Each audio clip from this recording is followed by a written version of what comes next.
All right. Thank you, Madame Lagarde, for offering your time and for kicking off our meeting in a slightly awkward but fulfilling manner, ultimately. But what would be a Bretton Woods committee meeting without an audio snafu or an agenda change? So we thought we'd get that out of the way early and share our adjustments with you. Thank you also, Bill Rhodes, who has been a real leader for the Bretton Woods Committee over the past several years as part of our advisory council. But he's played more and more of a leadership role with us. And both he and I are taking the place of Jim Wolfenson and Dick Debs today, who both unfortunately, had minor health challenges that temporarily precluded them from traveling. So we're unfortunate that they couldn't make it for this particular program. And they just gave us their sincerest apologies and regrets and best wishes for this program. So we wish them very speedy recovery as well. And welcome to all of you, and thank you for joining us. For those of you, most of you I know the Bretton Woods Committee, but there are a few of you in the room that don't. And so, the committee is the nonpartisan group of citizens, working to promote economic cooperation and to drive improvements and reforms to those Bretton Woods institutions that we valued over the years. And we're very active in sort of three fronts. One, we do this kind of work. We put on our programs to bridge the public-private sector dialogue and try and drive a reform discussion forward. We also do education and advocacy when necessary to remind groups, for example, the U.S. Congress, that sometimes forget what the World Bank or the IMF or the MDBs actually do. And thirdly, we provide advice and ideas when these Bretton Woods institutions ask for them, as we've done today, actually, which left us very excited, working with Joaquim Levy at the World Bank here, CFO, who partnered with us earlier on a program today, where we brought committee members with expertise and infrastructure financing together with not only the World Bank Group representatives, but representatives from the EIB and representatives from the Asian Infrastructure Investment Bank, as well as IDB, to share ideas on ways to catalyze additional infrastructure investment for emerging markets. And so we've done that as well for the IMF, and we're always looking for opportunities to collaborate and share the committee's great expertise and experience that we have as a whole. Let me just share a moment about our theme. As you'd seen earlier, we have a very provocative theme. Topics that could easily be resolved within 3 to 4 hours, I'm sure. But in reality, we wanted to create this discussion under circumstances of unique political uncertainty, a lot of market and social anxiety, as well as what many would characterize as a growing global movement of populism and economic nationalism that, if nothing else, looks to at least test and perhaps reset some of the assumptions and some of the tenets and the relationships that have underpinned global economic cooperation since the founding of the Bretton Woods institutions in 1944. And I think how this uncertainty and how this anxiety and how this populism manifests itself around the globe in terms of its impact on the progress, on the policies, on the institutions themselves, and on the practices that have helped shape global economic growth and financial stability, financial reform, and trade and development as we know them today. I think that's one of the great questions that we all would like a crystal ball to answer. But in the absence of procuring one of those, we procured the next best thing. We procured a collective set of influential leaders who I think have as great a sense of foresight as anyone might expect in these turbulent times, to help us make sense of why we've collectively gotten to where we are, and more importantly, where our current our current versions of globalism and multilateralism appear to be headed. I do want to give a special thanks to the IMF, obviously, for opening their doors to us and partnering with us in this venue. And sincere thanks to SIGPA and Philippe Amon. They've been our partner for many years now in several of our flagship programs, and a great partner at that. A company that's really at the forefront of financial stability and security, and celebrating their 90th anniversary this year. So appreciate SIGPA's support for us in this event of ours. And a couple housekeeping notes. Obviously, you don't want to be that person that we hear your ringtone, so please keep your phones on silent. We don't have breaks built into our agenda, so please step out for the restrooms as you see fit. And we'll have refreshments in the atrium until about 3:30, as well as a reception afterwards at 6 o'clock. You've seen we'll have facilitated question time, however abbreviated at least, after every segment. So please, again, raise your hand and offer up a question, not necessarily a comment. Okay, with that, I believe we're ready for, are we ready for our next segment? We have a conversation on multilateral leadership in global development. We'll hear views from the World Bank's CEO, Kristalina Georgieva, and then followed by views from the president of the Asian Development Bank. So I would like to introduce Dr. Guillermo Ortiz, chairman of Latin America at BTG Pactual. Formerly, he was chairman of Grupo Financiero Banorte, and as you all know, served as Mexico's central bank governor, as well as actually several positions here at the fund itself years back. Dr. Ortiz and Ms. Georgieva, I invite you to please take the stage.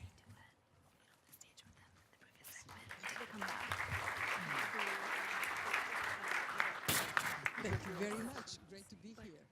You know, the last segment, the speakers were using this mic. These mics come back from them. Okay, this is the backup. Yep. So back. Okay, thank you. Is this working? Good. And if it is working on my side, we are good to go. Well, it's a great pleasure having you. I'm supposed to introduce you, but you obviously need no introduction. And anyone who's interested in her background can look at this pamphlet where she fills a couple of pages. Let me just say that she has had extensive experience in the World Bank, in the European Commission, at the United Nations. But she's been with the bank again since early 2017, and you are the CEO of the World Bank. Before coming to this room, some people were asking me, what is exactly the CEO of the World Bank? Yes, I know that the insiders of the World Bank all know what it's about, but why don't you tell us just very briefly what the CEO of the World Bank? Okay, yes, great. Thank you very much for having me here.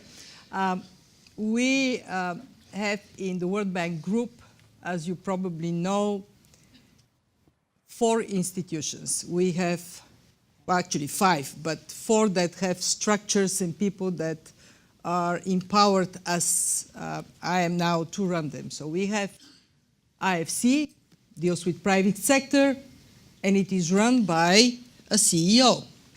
We have MIGA, provides guarantees. It is run by CEO. So President Kim asked himself a very simple question. Why is it that IBRD and IDA, that are my big structural components, are not run by a person empowered to do that as a CEO? So here we are. He has created this position, and I am extremely fortunate to be the first one in it. It sets the bar a bit high, because now I need to define what exactly that means. And it is actually very simple. 3 words. Well, 4 words. Run the World Bank. Okay, that was very clear. Thank you very much, Dario. Let me just start with a very general question and ask you, from the viewpoint of the World Bank, what do you see as the main sort of near-term and long-term development challenges, and what the role of the World Bank will be to meet these challenges? I will come later to questions about multilateralism, governance, and so on and so forth, but I would like to start with this very general question.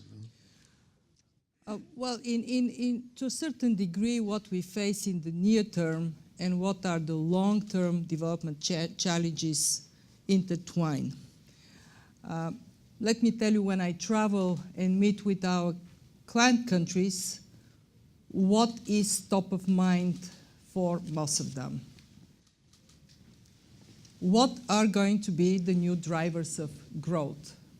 How we are going to get out of what has been a fairly slow growth environment for a long time. We are now in a situation when productivity stagnates in developed countries, but it is also fairly low or not moving very quickly in emerging markets. Underneath, we have everywhere practically the mother of all crises, which is the crisis of confidence. In different degrees. You go to East Asia, much more dynamic, but even there, people are a little worried that the world economy has not come out of the pre-crisis, during the post-crisis period, back to the pre-crisis growth levels. So that is one major concern. And that then translates into sluggish investments, a perception of risk that keeps private capital sitting in the banks. You mentioned I was in Europe. In Europe, we have this paradoxical situation when you pay the banks to keep your money there, negative interest rates. So that is one big concern near term, but it has, of course, underlying longer term reasons. And then we have something that breaks my heart, and it is the fact that in the 21st century there is famine in some parts of the world. South Sudan announced, Somalia practically announced, northern Nigeria knocking on the door. In Yemen, very dramatic situation. And when we look at the reasons for this 21st century famine, it is a combination of conflicts that make it impossible for simple things like growing your crop to happen, and it is the impact of climate change. And on top of it, you have the demographic trends that are in some countries too fast increase of people in areas that have difficulty to support it, and in other countries, people like kind of you and me dominating. If it wasn't for modern chemistry, I would have been gray-haired like you. So we have that set. So we have on one side anxieties affecting countries, emerging market economies and developed economies, and on other set we have the dramatic interface of violent extremism and climate change. And then we have the challenge of demography that represents itself in two very, very different ways in parts of the world. Now, we have this, and I would make two observations. One, the fact that shocks are more frequent, more severe, and overlay is with us to stay. It is a problem short term. It is a problem, I think, long term. These shocks, this crisis of today, different from the crisis when I came to the World Bank first in the 90s. Why different? Because they are simply not polite. In the old days, crisis would come, hit, and then the next one waits its turn until we recover from the first, and then it hits. Now they come, multiple shocks hit, and if you are in a fragile state, you simply cannot recover. And my second observation is that multilateralism that should be part of the solution is a little bit at risk, which you said we are not going to talk about right now, so I shut up.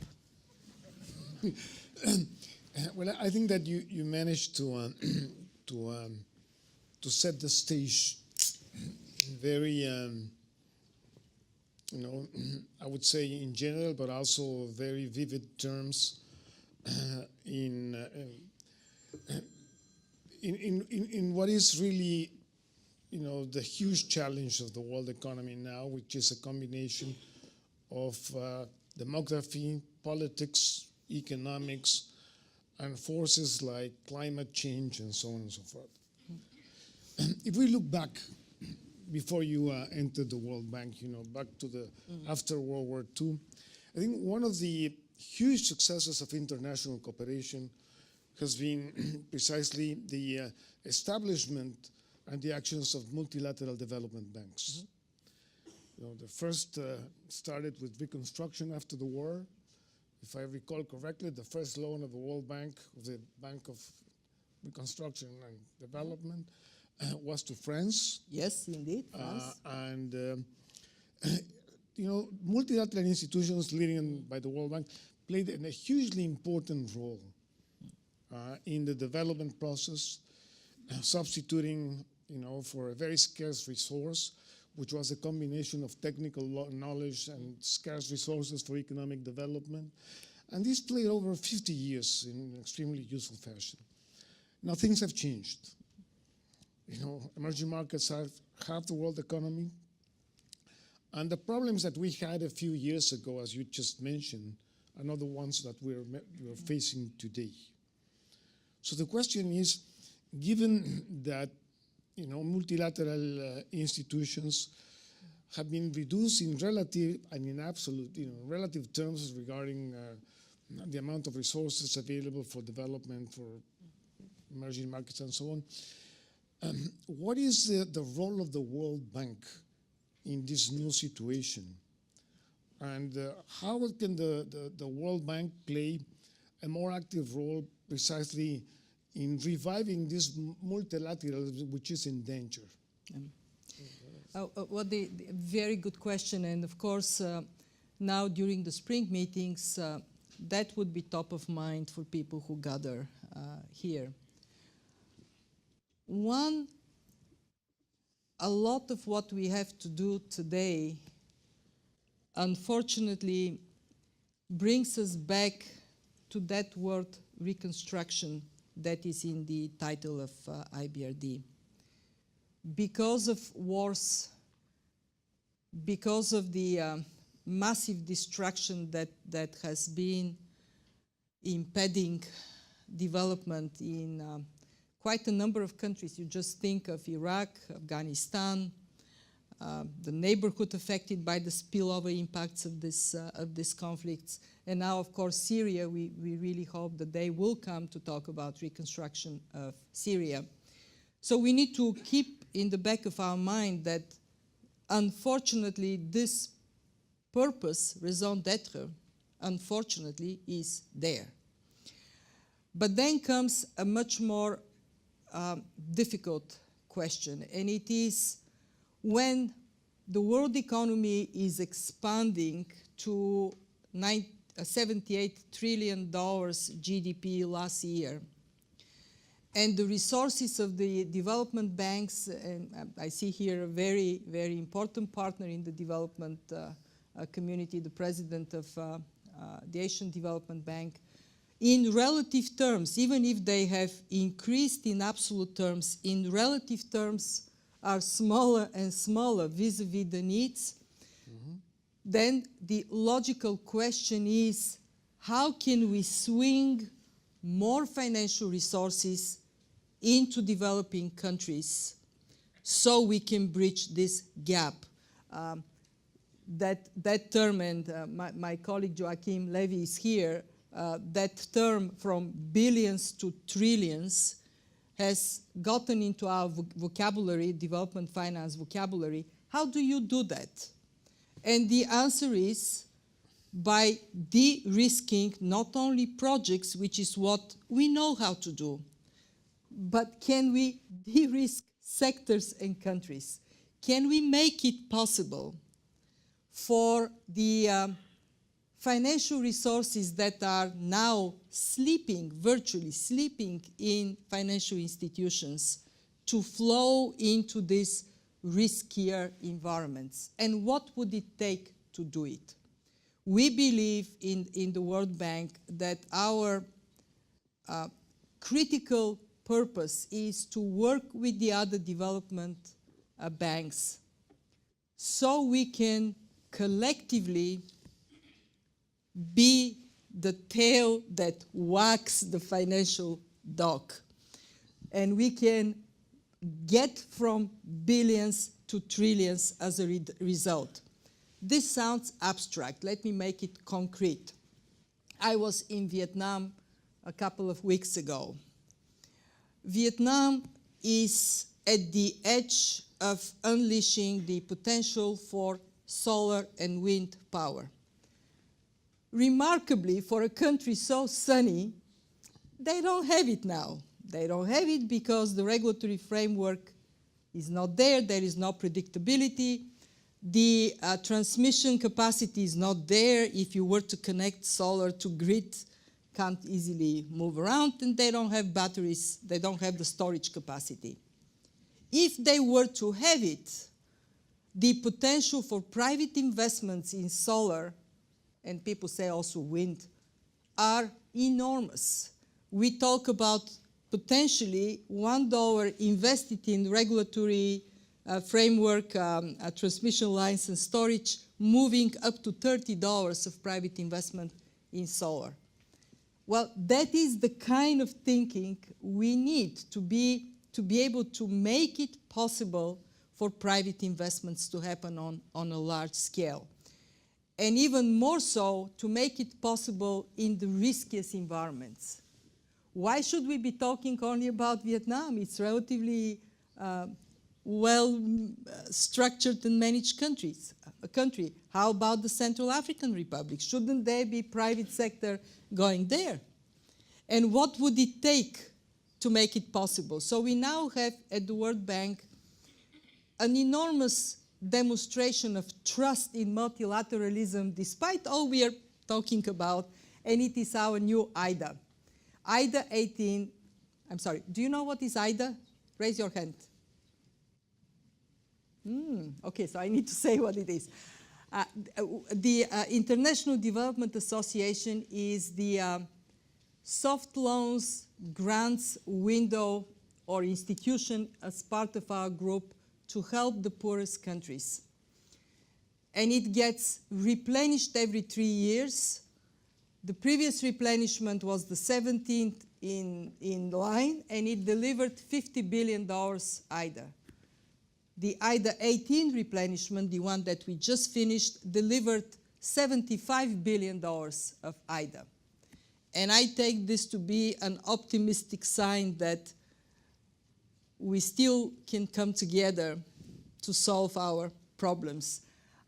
Countries like India and Nigeria contributed this time around, in addition to the traditional donors. So, closing this bracket. This IDA, this time, is not only bigger, it is different. A big chunk of IDA goes in the so-called private sector window. And the job it has is to make it possible for the riskiest environments to be de-risked sufficiently for private investments to take place. Is it going to be straightforward and easy? No.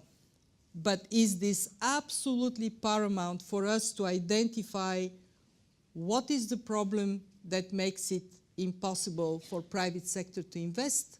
Is it red tape? Is it bad regulation? Is it lack of infrastructure, physical or for that matter, financial or digital? And concentrate on fixating on these problems, removing these obstacles. Well, very much related to this whole question of, you mentioned cooperation with other, international organizations, with other development banks in different regions to tackle the problems that you just mentioned. What do you make of the, recent U.S. policy of putting America first in terms of what it means for two, I would say, dimensions of action of multilateral institutions such as the World Bank. One is the governance aspect. The U.S. plays a fundamental role in the World Bank, in the Inter-American Development Bank, and in other development banks also. So what does that mean when you have the most important representative of the largest country speaking against multilateralism in a way? And how do you square that with the prominence in the decision-making of these institutions on the part of the U.S. government? That's number one problem. Number two has to do with resources. You mentioned IDA. The replenishment has already been done. It's great news. But as you also mentioned, the resources in relative terms are shrinking. And obviously, there is no sentiment or mood, at least in this administration, to move in the direction of granting additional money. So how do you respond to these two different aspects? And for us, for all the development banks, the United States has been part of our creation for most of us, and it has been a very important shareholder and remains so. We have been meeting with the U.S. Authorities as they're coming with the new administration. I, haven't heard from them saying, oh, we want to disengage. Actually, if you take the so-called skinny budget and you read the position that is taken on IDA and on the World Bank there, they basically say we value our place and role. In other words, we are not prepared to withdraw from the World Bank. So if we talk about shareholding, I think the United States is not going to say, oh, we ignore our place and role in the financial institutions, because it is not going to be aligned with their view that they need to have a strong role in the world. In other words, paradoxically, it's not so much aligned with America first for you to ignore your place in institutions where you are a very important, prominent voice. Of course, we all need to see how the administration would frame policies, and we would like to be engaged in that discussion as everybody else is looking at a new administration to make sure that they can see the world in its totality and its diversity. When it comes down to financial contributions, we are mindful that when a new administration comes, whether it is in this country or any other country, it would take some time to figure out what is their standing on all kinds of issues. And I don't believe that the financing of the World Bank is top of mind concern. There are many issues they need to go through. So the question is, what is our value proposition? What is it that we put forward? And what we put forward is very clear. One, we are a bank. You put money in, you get money out.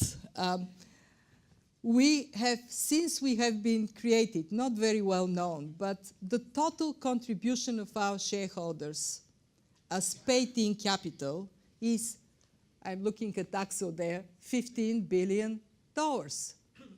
Against this $15 billion, we have provided over $700 billion in loans that have been paid back.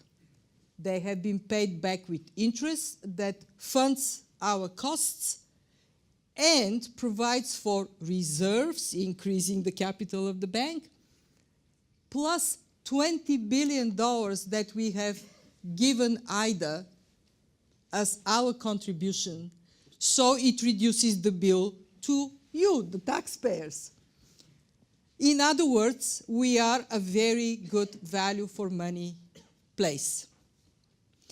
2, where are we? We are in Iraq, we are in Afghanistan, hopefully we would be in Syria one day.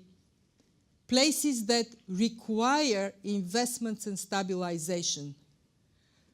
I don't see how that would be bad for any of our shareholders to have a more stable world. 3, if we are successful to reduce barriers to investments for private capital to flow in emerging economies, that is, I think, good for any of our shareholders, and we certainly believe it is good for our largest shareholder. On that basis, I think my job is not to worry about this, but to worry about delivery, delivery, delivery, getting the job done, serving the people that need our help, be there for them. Well, thank you. I think we have time for a couple of questions from the public. Can you identify yourself, please? Well, I know you, but Good afternoon. My name is Frank Vogel. I'm with a group called Transparency International. I want to talk about the subject that you said breaks your heart, and I would add to your excellent diagnosis that corruption is a factor. 35 years ago, almost exactly 35 years ago, because of the massive problems of poverty and the attitude of the then US administration, a group of us met at Brookings and created the Bretton Woods Committee. And at that time, the suggestion was that members of the business community and American citizens should help the bank with Congress and the White House. Today, 20 million people are going to starve to death in the countries you mentioned. The United Nations is in trouble. What do you suggest members of the Bretton Woods Committee should do, rather than what the bank should do, to strengthen public support and the support of this administration and Congress for the actions necessary, and perhaps tell us what actions you think is necessary, in order to alleviate the massive problem of starvation, the worst that sub-Saharan Africa has seen in over 30 years? Thank you. Should I? Thank you for serving on the Bretton Woods Committee. Let me start from what we do and what we will do more of. In the face of this catastrophe, we have already asked our board, I saw one of our board members in the audience, to give us the permission to come up with a very sizable support for the countries and actually the people that are at risk of starvation. $1.6 billion by restructuring existing projects to deal with this utmost priority, and by adding additional $770 million of new money from the crisis response window and other parts of IDA. So we can go to the international community, as we have already done. We called a meeting on March 27th on that, and on the 22nd this week there would be another one that Antonio Guterres and Jim Kim will co-chair, to raise the attention of the world, because there is so much happening that remarkably something that is so tragic and unacceptable is actually not getting the attention it deserves. And we hope that people in this audience, if you have access to any high corridor of power, use it, so we can act early and prevent a tragedy. But as much as we are focused on the money, there is an aspect of this famine that is not entirely in the hands of development in humanitarian community, and it is the wars, the conflicts. Bringing peace in South Sudan depends on the warring parties in South Sudan, and it depends on the rest of the world putting pressure through any possible channel. So this is what I would advocate, to put that pressure on those that can facilitate, support a direction towards peace, so help can get to the people who need it. You mentioned corruption, and I cannot agree with you more, that especially when resources are scarce, anytime, but especially when resources are scarce, to be siphoned for private use is immoral and catastrophic for the capacity of a country to go up in prosperity. And I'm very grateful to the other Jim Wolfenson. That was the president of the World Bank that said, unless we remove the cancer of corruption, development simply cannot succeed entirely. And it is with us today as it was then. And actually, what do you do about it? What I learned in my life, put the light on it for everybody to see. And what we do in the bank now, a lot of is just simply information and data. Yeah. Remove obstacles for everybody to see, so citizens can put pressure. Okay, I think we have time for one more question.